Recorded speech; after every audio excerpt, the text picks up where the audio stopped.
कि क्या ज़रूरत थी एक मासूम बच्ची पर इस तरह दमन करने की। क्या ज़रूरत थी उन छात्रों पर आंसू गैस चलवाने की, उन पर लाठियां बरसाने की। कुछ दिनों पहले हम राम मनोहर लोहिया अस्पताल गए थे। पुलिस लाठीचार्ज में घायल दिल्ली की उस छात्र की स्थिति जानने के लिए जो आईसीयू में अपनी ज़िंदगी की सबसे बड़ी लड़ाई लड़ रही है। हमसे कुछ ही समय पहले आदरणीय स्वास्थ्य मंत्री जी श्री जेपी नड्डा वहाँ गए थे और उनसे कुछ समय पहले अन्य नेता भी गए। जब तक हम वहाँ पहुँचे, उस लड़की की माँ नेताओं के आने जाने से गुस्से में थी। हाँ? सुन लीजिए, सुन लीजिए, किसी की पीड़ा का मजाक नहीं उड़ाते।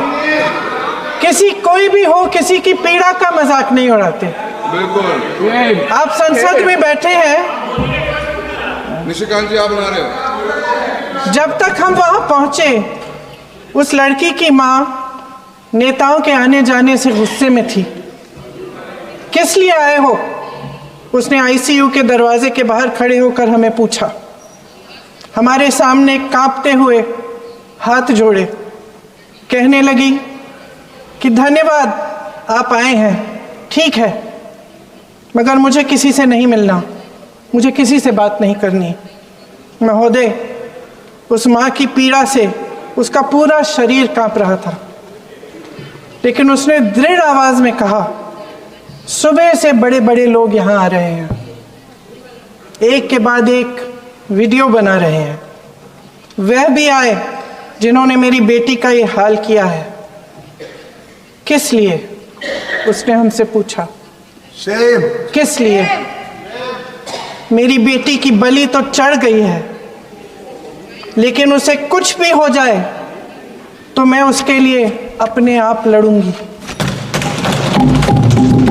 मुझे किसी की मदद नहीं चाहिए, मैं अकेले लड़ लूंगी। महोदय, शायद मुझे यहाँ खड़े होकर सबके सामने ये बात नहीं कहनी चाहिए, मगर उस माँ की गुहार ने मुझे शर्मिंदा किया।